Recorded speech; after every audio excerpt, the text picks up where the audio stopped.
Right up. Now it's going, Toby. We are we are back for another edition of On Loose Lines. Feels like a fortnight since we've been together, boys. Yes, Tobes? I've had a request. Can you explain what the show is, please? Because people don't understand it. This show is as random as it comes. Tonight's show is going to be even more random. Not maybe as loose, though, as what Charlton was. This is a show where we talk about harness racing in a week that the three of us fine gentlemen see it. Two of us are very sensible. One of us can have a little bit of tractability, I suppose. We need to put some block winkers on him from time to time and a set of block ears. Yes, Mr. McKinnon. Yes, one of us is lubricated, Paul. Yes, Toby. Yes, and you're going to be on your best behaviour. Otherwise, Daniel will be reporting in. It was quite honest. It was quite funny seeing Daniel be the only one. Not Daniel, Danny, but that's with an E as well. Daniel, in case you're not sure, be the only person to comment about how on loose the lines were after Charlton. Nothing? Yeah, Steve, it was a good... No, I'm not giving it. No, it was a good show there at Charlton. It was nice to get to the Cup there and big day, and then to do the show there live and have a studio audience and a bit of music going was a lot of fun. I say it a lot of the times, Tobes, and I know you want to say something, but I do say it a lot of the times about how we do this show. You guys don't get paid or anything else like that, but you were there, you had some fun. I reckon it's great that you gave up your time. But the flip side of it was how many people actually enjoyed us being set up there. It was, I don't think I got there till about 6:30 on that night. The trots would well and truly be finished. They loved it, and well done to them. They're a good crew at Charlton. They had a lot of fun, and they promote a meeting in a great way, don't they, Tobes? Yeah, it was, Paul. I was talking to a man today at Horsham by the name of Tom Hogan and Sue Murray, and we were sort of saying that meeting at Charlton was probably as close as it's been to the old days in a long time. Like, it had atmosphere. There was young people there. There was something about the place, you know. It was like the good old days at Charlton at all the clubs. And yeah, it's just, if we could just bottle that and do whatever Charlton are doing at every other club, it'd be just magic. Oh, I think they're doing some great things. You know, we actually went to Horsham. We actually went to Mount Gambier, and they done some great things at Mount Gambier. People are prepared to try different things. Even Benny the other night for a Friday night with just moderate race meeting, to say the least. It was a good atmosphere. It was good to have some people back. A lot of people there enjoying themselves just for a night out and being able to have a few meals as well. But nowhere near the heights of some of the cup meetings we've been able to cover just recently. Toby, how have things been for you for the week, mate? Or fortnight, I suppose. This could take a while. I'm saying for a fortnight.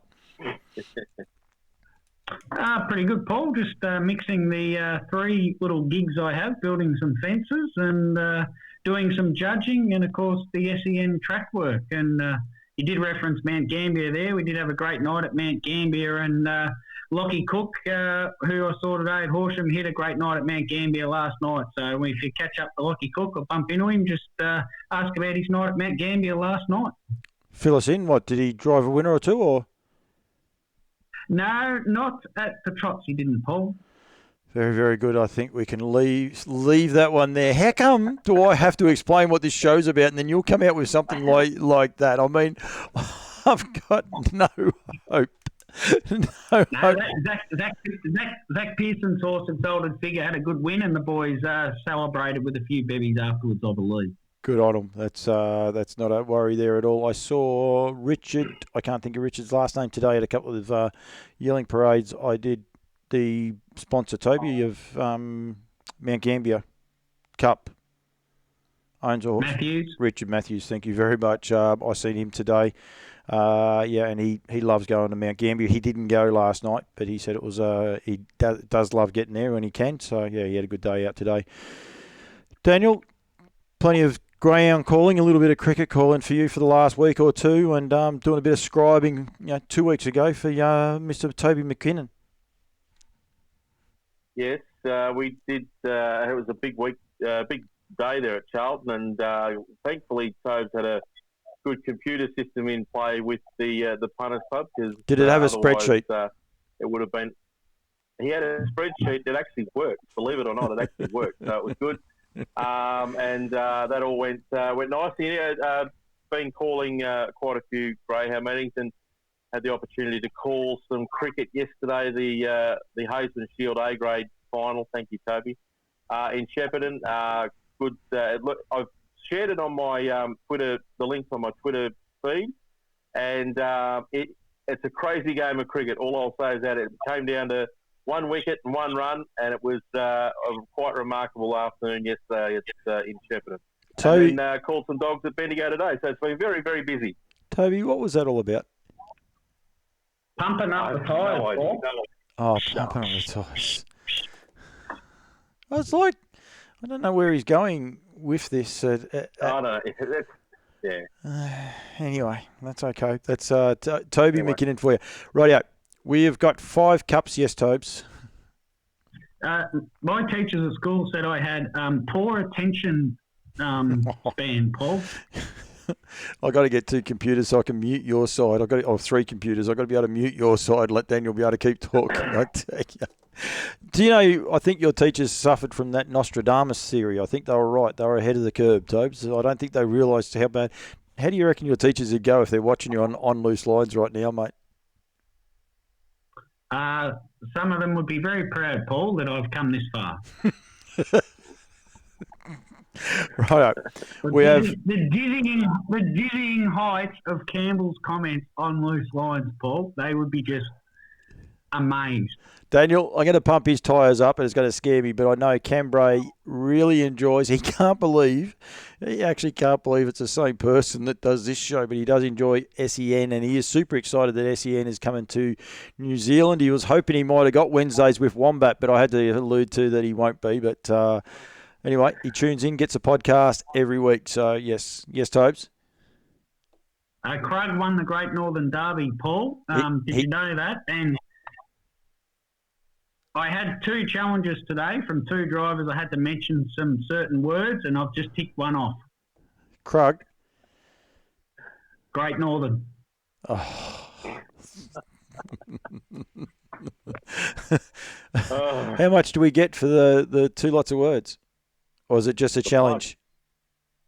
Just a challenge. Yeah, you better shelf both drivers when you get the second name out, so that'll be okay. If it's Mickey Bellman, well, we don't want to talk to him. Moonshine Linda, if you don't mind. How smicker drive was that last night? I know that's got nothing to do with our run sheet, but Mickey Bellman, sensational effort. Well done to him. Probably the best horse I've seen win a race with Moon in its name since Moonlight Dream won the Vic Bred final.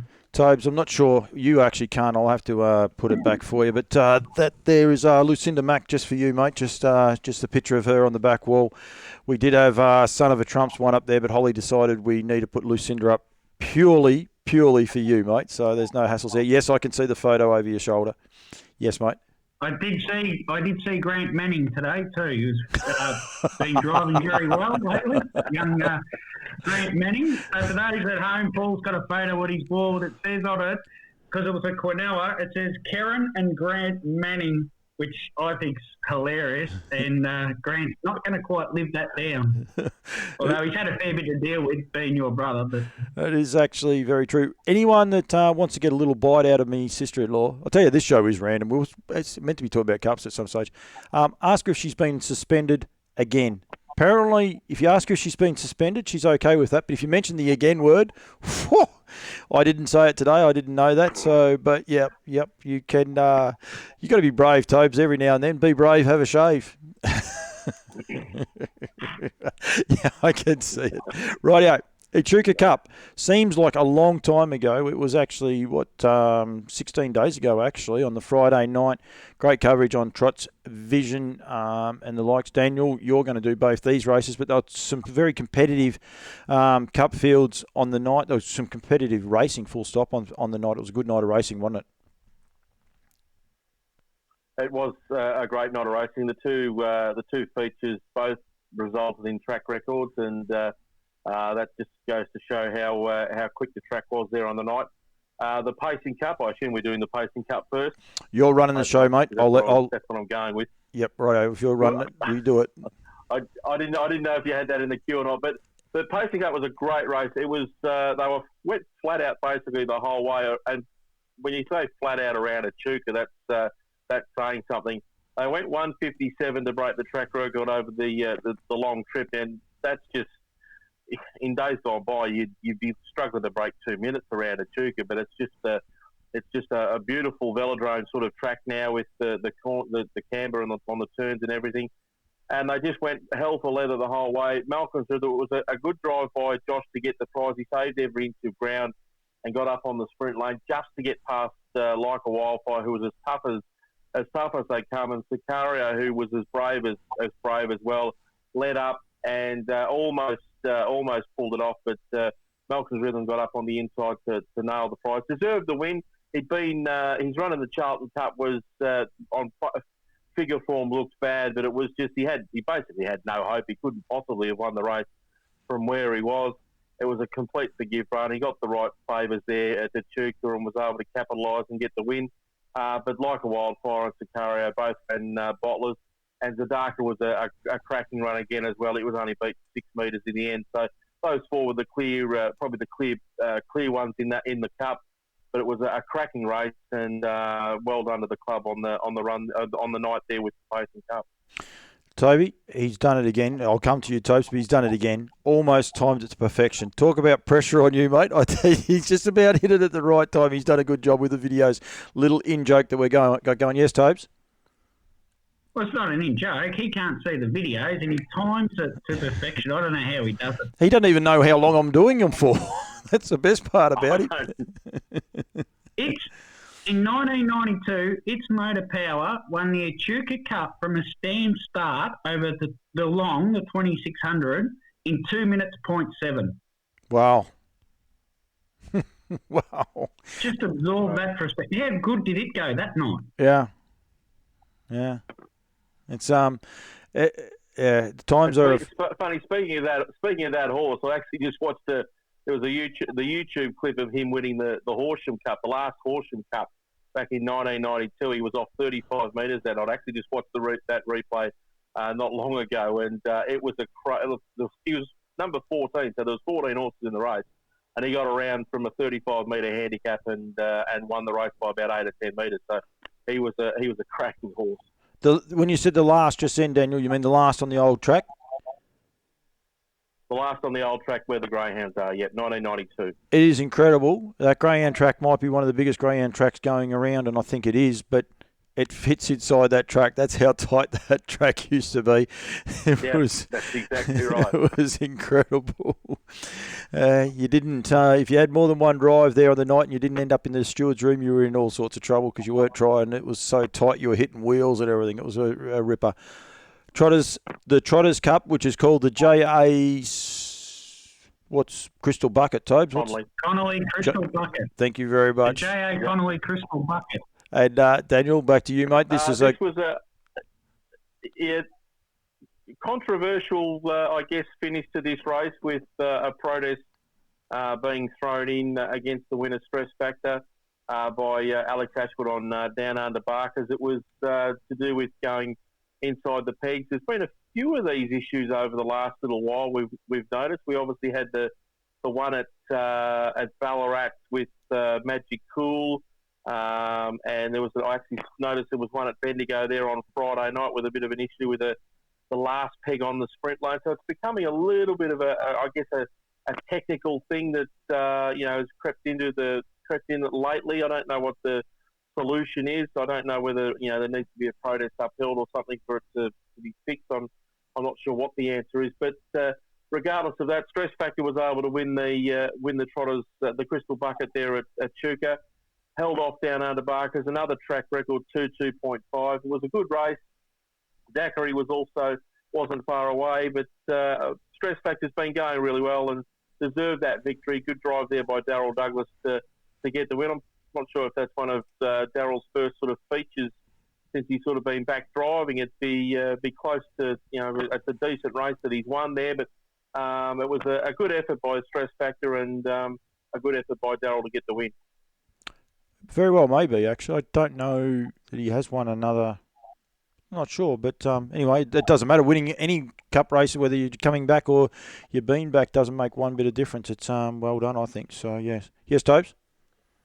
He won it in 1999 on Orchid City Lad, Paul.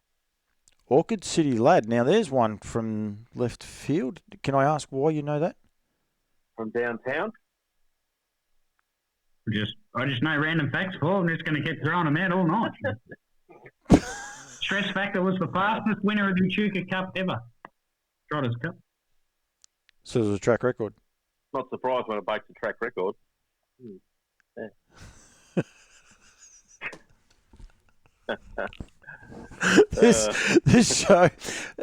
This show is about randomness, and we've got to try to cram one fortnight into one show, and it is just incredibly random. Toby is in exquisite form right as we speak. Any other highlights from the Echuca meeting, Daniel, before we go off? We have not got a list of notables this week, so I just thought, well, if there was anything else that jumped out at you. The protest, I thought the protest footage on Trot's Vision was good. I think the two drivers concerned could possibly just sit up straight in a chair and show a little bit more respect to each other during one. But other than that, I think it was sensational. And well done to MediaTek for getting the cameras in there as well, bringing a different light to harness racing. Yeah, it was. There was great coverage there on the night, and that sort of stuff's really, really important, particularly for the punters. They just sort of, gives them an idea of how those protests are heard and the process that they go through, and you can sort of it gives them an idea of so back to the horse that's lodging the objection, that gives them an idea if there are actually any chance of getting the protest upheld. But it's great to have that access. On the night, it was still a great night there at Echuca. Their cup nights were always, well patronised, and obviously they had the VHRC were up there on the weekend. They made a big weekend of it with golf there on the Saturday, and it was a really good fill up for the club and for the VHRC. You're the host, Paul. You don't put your hand up. One notable that I did see, and I don't know if you guys seen it, Toby. I call this guy Uncle from time to time, but he's renowned, John Campbell, for having a in the pocket interview. And Daniel, I don't know if you saw this. They were doing an interview when Jason Bonington went in there, and he had Dan Malecki, Simone Fisher, and I can't think of the other guy's name. I keep trying to think his name. And exactly what Toby's doing then. And he's looking over his shoulder, but he didn't realise if he had looked over his left shoulder, he would have seen a camera grabbing him. But he snuck in like a little rabbit, and he's looking over and he's scoffing some food. Oh, no one can see me. No one knows what I'm doing. I was on tears. I was laughing my head off that much. Uncle John, you were sprung on prime time. Don't you worry about that. Then Paul, yep. Out of the top pocket. And we joke about that book. That book is deadly serious, isn't it, Tobes? You know you're in trouble when the book comes out, and there will not be one line missed. Daniel, if you ever see that book, every line is filled. It is an incredible little book that he has. But it was hilarious stuff, and I can't believe no one's picked it up. I might have to try and see if the MediaTek boys can find it. But, John Campbell, you were sprung red-handed. Yeah. You want another random one from Echuca, Paul? Oh, we love random. Sean Kittle had horses in races 5 and 6 at Echuca, which at the time he didn't realise how much he appreciated it, because last night at Melton he was in race 1 at 5 o'clock and race 11 at 2:30 in the morning. What? Sean Kittle had horses last night in at Melton, 2 horses in races 1 and 11 at feels like times of 5 o'clock and 2:30 in the morning. Oh, feels like times, like the weather. Is it where we're going now? They are long nights when you're stretched out that far. He's having good. That's a long day. That's a long day. Race 1 and 11 he was in. Yeah. Yeah, it happens. It happens quite regularly, I must say. So, anyway, they can't do a lot about that. That's for sure. So that was very good. I will go to the Oyen Cup meeting and go to the Oyen Cup, which was a ripping race.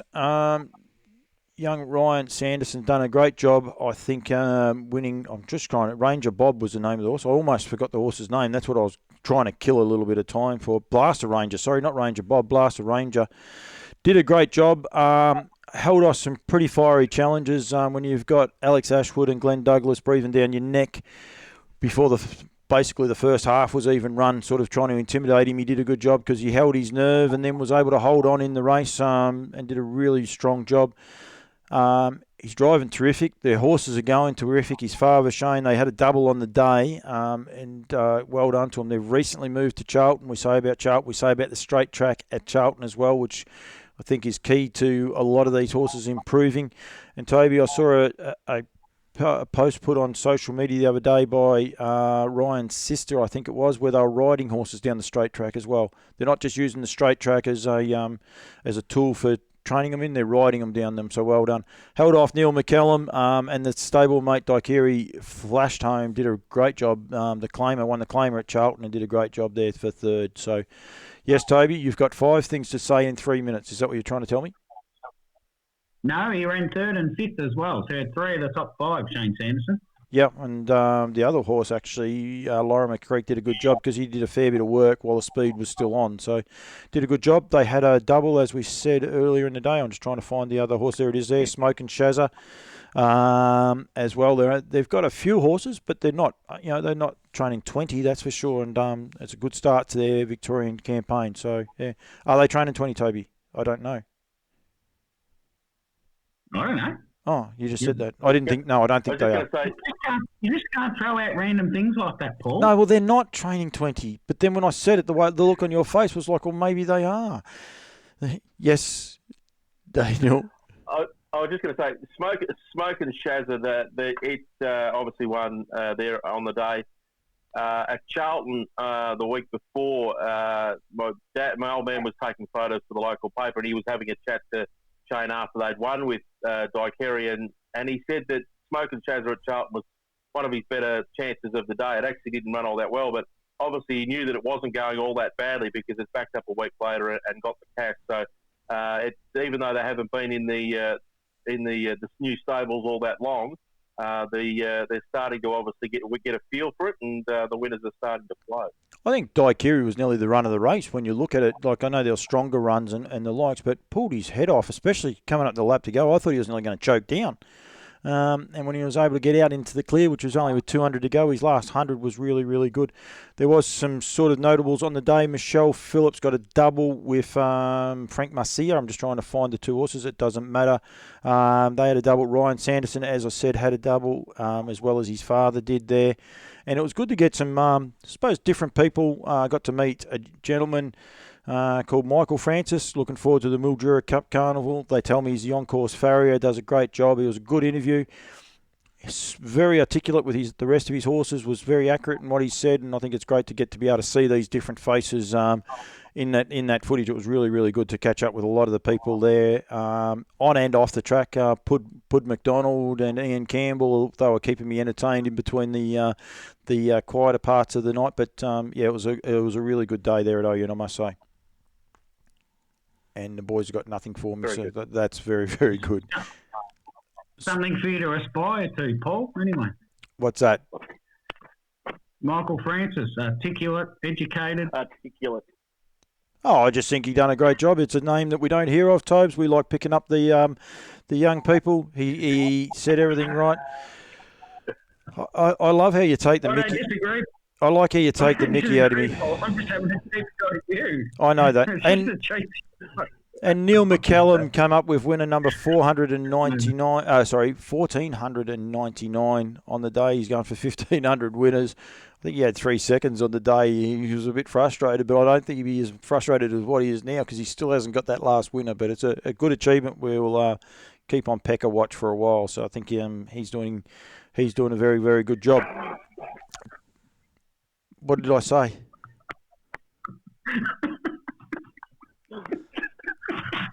Didn't hear what I said. Do I have to delete it or not? Oh, no.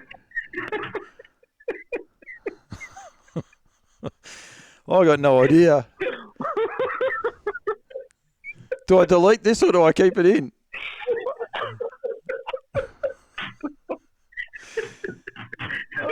I'm going to have to delete this. This is sort of like the longest part ever. You can't delete it. You can't. No. Just keep going. I'll keep it in. I'm not sure what I said. It was whatever I said was innocent. So. You said we're going to have to stay on Pecker Watch. Oh. Yeah, well, okay, I'll pay that.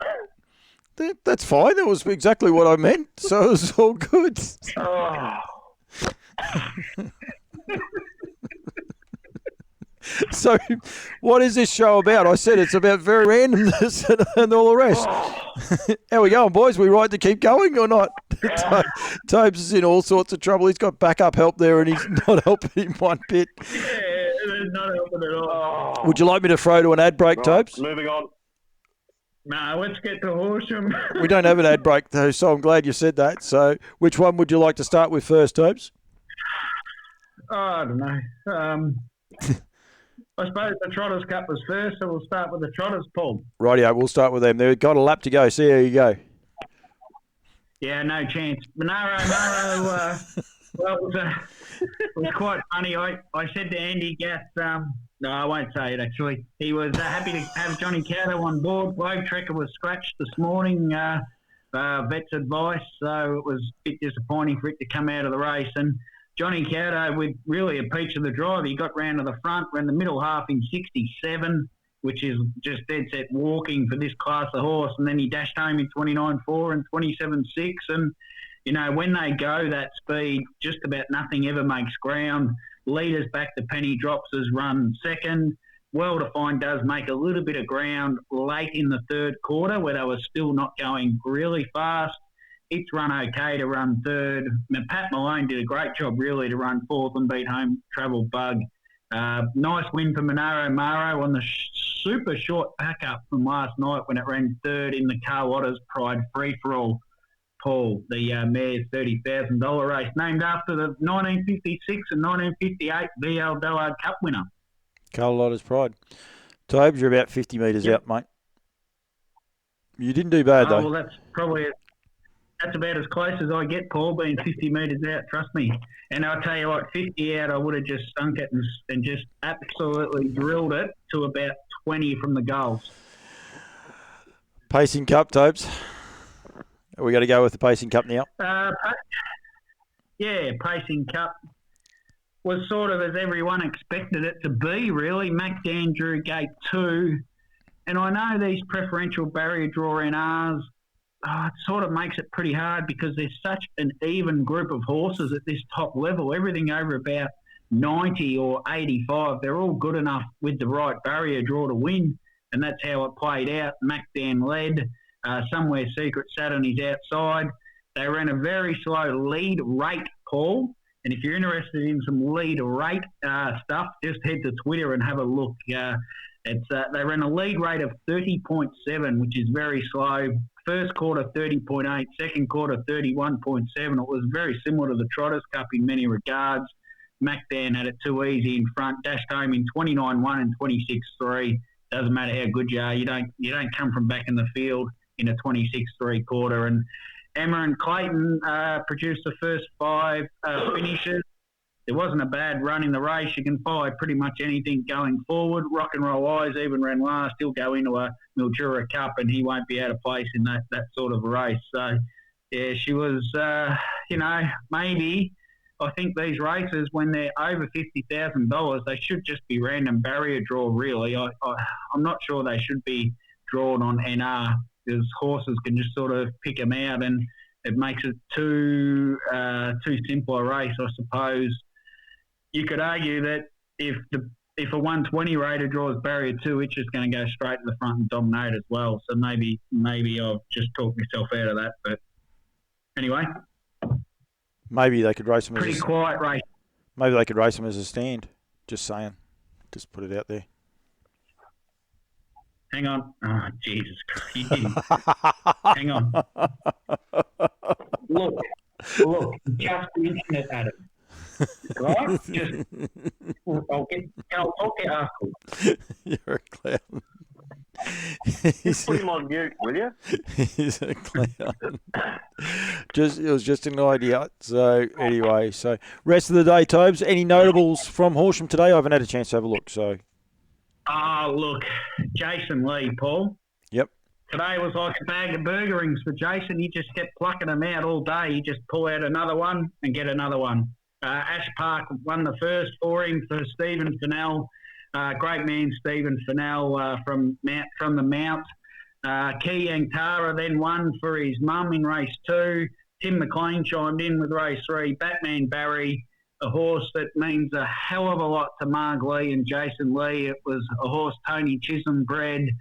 It won a race only, I can't remember exactly, might have been 4 or 5 days after Tony passed away. And the horse has obviously had a few little issues. It's been off the scene for a while, and it meant a lot to Jason and to Marg and the whole team to get that win today. I know it wasn't the biggest race of all time, but it was great for Batman Barry to win. Lockie Cook, the Cookie Monster, off the back of short backup from Mount Gambier last night, winning on Highway to Heaven. It's a very nice horse, Paul. $2.80 was generous odds for Highway to Heaven as we saw it at the Cup at Mount Gambier. So it was a bit of a Marg Lee, Jason Lee sort of dominated affair, and they were very kind, Jason, to me to actually drop me home tonight back here in Terang. He gave me a lift back, which was very kind of him.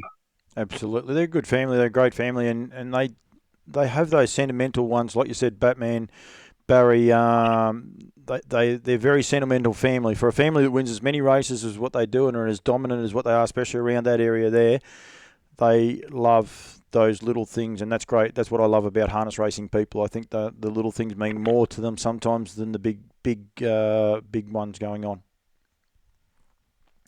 Yeah, correct. I think Mick Bellman spoke about it on Trot's Vision too, Paul, last night. You know, it can be a maiden at Birchip or it can be a $30,000 race at Melton, and it means a lot to someone, and generally it does. You know, every win means something to someone, so they all count. And yeah, I think that Batman Barry and Tony Chisholm connection is a very special one for all the boys.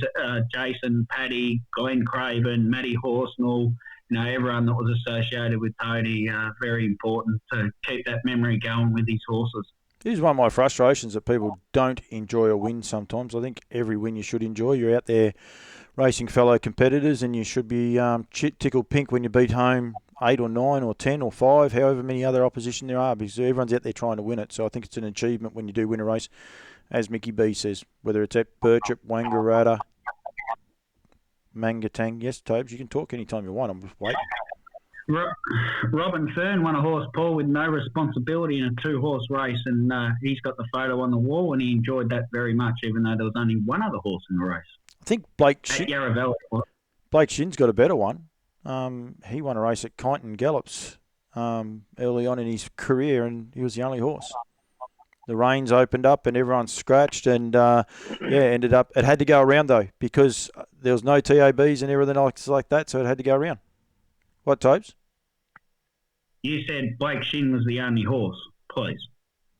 Tobes, if you rewind a little bit, you will actually say that the lady Vern just then won a horse. They actually won a race as well. If we're going to go back from tit for tat, let's go easy. I might have come out with a Pecker comment, but that's about as far as it goes. Okay, let's keep this as clean as we can. Anyway, yes, rightio, Tobes. Stable drivers premierships. Are we ready to go? Oh yeah. I'll find them for you pretty quickly. I've actually got them. If you'd like them, I've got them, and I'll put them up on the screen. They're up on the screen right now. You've downloaded them. Yep.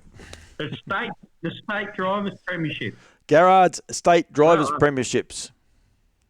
Yep, Jackie Law 47, Greg Sugars and James Herbertson on 44, Paul, and you. Oh, this is why you've downloaded it, because Kate Gath and Andy Gath have gone absolutely berserk over the last 5 or 6 days, winning races everywhere. She's jumped up to 41.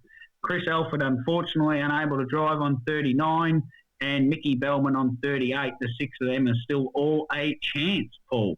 Oh, absolutely. And Tobes, no, that isn't what I did notice it. What I was going to point out, I didn't download the rest of them, but as far as the Australian titles go, there's 5 Victorians in the top 10 of Australia. And obviously they're that 5. Chris Alford is number 10. But yeah, in the Australian titles as well, which I think is pretty impressive stuff with how these guys go around and around all the time. So, yeah. But I haven't looked at it, Paul, or really worked it out, but in other years, Chris Alford would have been about, 80 wins by now. Greg Sugars, 60 odd. Yep. And it's just not like that at the moment. It's so even. It's just fantastic. Oh, I think it's great, and I think some of the faces up there are terrific. Jack Law, who, he's a terrific young man. He actually has a wicked sense of humour as well. When you get to know him, he was doing some stuff with us at Bendigo before the last race, or 2 races out actually. But as soon as the camera turned on, he was gone. He just was out of here. But he's doing a great job the way he's presenting himself and just keeping his head down. And he knows he's got a chance of being able to achieve something that he probably never dreamed was possible. But the realisation is it's going to take a lot of work. So he's got to keep going at the way he's going. And he's doing a good job at it so far. Certainly is, and something J-Bond's been talking about a lot lately is how young this sport is getting, and the number of wins to the young people in our sports. Really, we've really got to highlight these young people and promote them, because that's what will bring other young people to the trots, is seeing the success of these young people. So the more we can pump up the Jack Laws and the James Herbertsons and all our young female drivers as well, the Shannon O'Sullivans, etc. of the sport, and the Kate Hargraves, are doing a wonderful job. All these young people, the better off we are. I'm not sure, Tobes, have you still got I think Kate's winning the state trainers premiership, I think, ahead of Emma. Yep. Yeah. So, she's 35.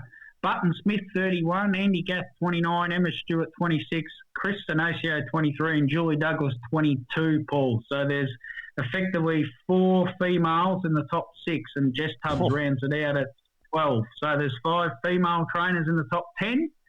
The only other 3 I missed there were Akies on 16, Lils on 15, and Aaron Dunn on 13, who has agreed to come on. I don't know if you've heard this on SEN Track. There's a new quiz. Stevie Black has won the last 2, and Aaron Dunn has agreed to take him on Wednesday. So it's going to be Blacker v Dunn in the quiz on SEN Track Wednesday. Hang on to your hat. He's got one. He's got one of the great hats, Stevie Blacker. Don't you worry about that. He's a bit of a hat connoisseur, and he's got a nice little feather in the side of it and everything. Don't you worry there at all. He has a little bit of fun. My money is on Blacker. No offence, Dunny, but you got no chance. Oh, I'm going with Blacker, so it's all cool. That part's fine. What else have we got, boys? Well, I got the trial. I put on the spreadsheet the Barristock trial 1. Trial winner. Just trial 1. I have gone for pretty much the entire field in trial 1 at Shepparton last week. What? I thought it was yep. That's where I'm not going to expect you to put all the names up on the screen. Hang on, I'm going to pull you up on one thing too. You got that rotten Melbourne hat on. Where is your Barristock hat? Don't say I haven't given you one. Well, no, you did. Woodlands. You gave me a Woodlands one. Yeah, sorry, it's the other bloke I gave a Barristock one too. Yeah. Still waiting. Yeah. I've got a pink model for you. It'll go well with that Melbourne hat you're wearing. Sorry. Yep, go on. Hey, we're 2-0. We're 2-0, and we're sitting 4th. Did you get your handbag? Get your handbag with your membership to this year or not? Not yet. I'm waiting for. No, I'm just waiting for my my lift pass so I can get up to Mount Hotham later in the year. Does this trial include a horse called Hey Carla? Not that one. No. Oh, because where's Shelley trained this? Oh, that's good. That's good. What Merritt's out of? Good, thanks. Good, thanks. It is out of good, thanks. Yes. No, the trial results aren't on the harness website just yet, but I'm not sure what's happened there. They're usually very good, but trial 1 at Shep last week. How was I going to do a tile if the field's not up? What do you think I am? You weren't going to be. You weren't going to be able to do it. The trial went 157.1. I think they ran the last half at about 56 or 56.7, something like that. Way on by won the trial, beat It's Beaujolais, but there was some cracking runs behind it. Major Delico came from last. Stars by the Beach was really good for Patrick Ryan. Louisiana Joe for Juanita was a good run. Probably one of the better runs out of the trial was the trotter, Big Jack Hammer. He was right on their coattails at the end, so he'll be looking for a race somewhere soon. Crookwell Jake was not a bad effort for Stephen Duffy. It goes around at Cobram tomorrow or Monday, probably after this drops. And Rockin' in Memphis was at the rear, but it was still pretty competitive. So watch that trial. I thought it was a really good, a really cracking trial. and I think there'll be a few winners to come out of that race. What is that, Mr. McKinnon? I have no idea why he's holding that for. Even the beaten brigade went good, Paul.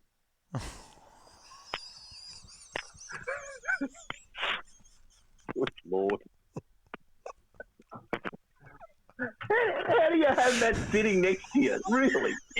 You got to set these jokes up, and then when they come, you just got to know them. Oh. Come on, that's pretty clever. Move on. Do you have a Woodlands? Do you have a Woodlands winner for us, Tobes? Interestingly, Paul, no trial results have gone up in Victoria since Tuesday. So there might be some sort of a glitch in the system. So there's nothing Wednesday, Thursday, Friday, Saturday yet. So hopefully that's been repaired by the time this show drops. Drops at 4:30 today. I don't drop this show either, just for the record, Daniel's son. I actually place this show very purposely at 4:30 on a Monday afternoon when we can, which we must discuss won't be possibly happening next weekend with Easter and both you two fine gentlemen working at Hamilton, so we will have to work something out there, but we'll work it out. I can't do Easter Sunday, that's for sure, so we will work something out, but we apologise for throwing it a little bit around, but we'll get there. Tobes, are we going with Krug, who was sensationally dominant, winning the Great Northern Derby? No. Okay, who are we going with, mate? I thought we'd go to the Mimosa Homes 3-year-old pace, Paul, at Melton. I've prepared this one earlier. Seb's Choice won for Bulldog Nicholson and Michelle Phillips by Better's Delight out of a mare called Alta Calypso. Yep. It was a very nice mare trained by a bloke called Lee Everson for a portion of its career, bred by Colin Moore. And it beat a horse home called A Piece of Lou, who's by Sweet Lou. So the very good 3-year-old race at Melton last night, and the first two coming out of being by Woodland Stud Stallions. How's that? Very, very good. Well done to you, Toby McKinnon. You're going in good. She was a good mare, Alto Calypso, wasn't she? Trained in her formative years by Larry Eastman, I think, and yes, correct. Someone else in the middle, I think, from Lee before Larry. I might be wrong, but I think there was someone else as well. But she was a metropolitan class horse. She was a metropolitan class horse pretty much all of her career. So it's great to see her leading winners. CK Spur won later in the night by Pegasus Spur, Paul, who's also the stallion of Speeding Spur, who sponsored the Horsham Trotters Cup. Woodland Stud getting a good plug. We've already done the Great Northern Derby, and I also worked in the other word I had to mention, which was burger rings. So I've ticked everything off tonight, Paul. I was going to ask, he didn't do an Adam Cooney, did he, Jason Lee? I wasn't sure. He might have done a bit of an Adam Cooney there. So when you brought those up, that was one of the things I was going to ask. You don't know the Adam Cooney story with the burger rings? Yeah, I do know the Adam Cooney story, and I did mention that I was going to make that up on the show, that Jason Lee had done that, and in no uncertain terms was I not to make that up. Okay, so I've made it up, so I've helped you along on your way. Is that what we're saying? Yep. You said it, not me. I'll let you deal with it. No, all a bit of fun, Paul. There was a fair bit of banter on the way home from Horsham Bay, as you could imagine, and at least 1 minute of the 3 hours, I'm pretty sure we were serious. So let me get this straight. We were drinking Great Northerns and eating burger rings on the way home? No? No, Paul. We didn't eat any burger rings. Okay. Very good. Completely random. Can I put a little spiel like it's on Loose Lines episode. I'm not even sure what it is. I'm going to say fortnight off. But what about... Can you write the spiel for me, Topes? Because I've got no idea how to describe tonight's show. Completely honest, I tell you. I got no hope at all. It's very random. I've enjoyed it. I miss not having our weekend chat. What about our discussion point, Paul? I've put a discussion point on the spreadsheet. Okay, I believe you. The last one I saw had discretionary standing starts. Was that it? I thought that was... Sorry, I thought that was last week's or 2 weeks ago. Sorry.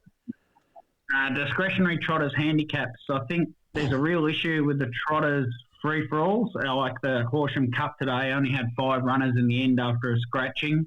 I think people, when the best horses in the country are going to get a maximum of 30 metres, it's really scaring a lot of that second tier of trotters off going in those races. They'd rather go to Melton. There was a $10,000 race at Melton, and there was about 648 nominees for it. 49, 649 it was. Sorry, Paul. So I think we've got to come up with a system. Obviously, we've steered away from discretionary handicaps, and I'm thinking about my idea for it might be that for every metropolitan race a horse has won in the last 18 months, they get a 10-metre handicap. So if you've won 4 metro races and 2 $25,000 cups, right, you'd be coming off 60 in that example. If you've only won 1 in the last 18 months, you'd be off 10, and of course, if you've won none, you're off the front.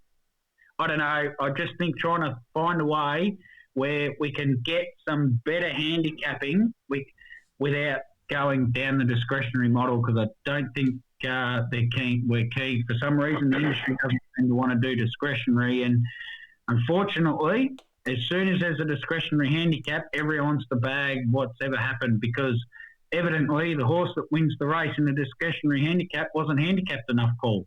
Every time there's been one run. I was fortunate enough to be part of True Roman's career late in his life, and he used to have to be in a lot of discretionary handicaps. 60 metres he could win off, 65 metres he could nearly win off. When they put him on 70 metres, he couldn't win. And they actually did that. So if he won off the 65 or 60, they would put him back 5. He'd have to have a couple of runs. He'd come back through and go back through. Discretionaries work. You're right, Tobes. They all seem to want to jump up and down, especially if a horse gets off the front. But if that horse is a lightly assessed horse off the front, why can't he win a couple of cups? Like well-defined, like they could complain at the minute, but they've won 3 cups this year. They've had a fair crack. So why can't they be penalised a little bit harsher than some of these other horses coming through? So I agree with you, Tobes, but it's also young horses coming through and being able to maintain them and having a good career. I love the discretionaries. I love the conjecture that it throws up and the debate that it throws up as well, which I think debate is healthy sometimes. So yeah. Oh, you go, Dan.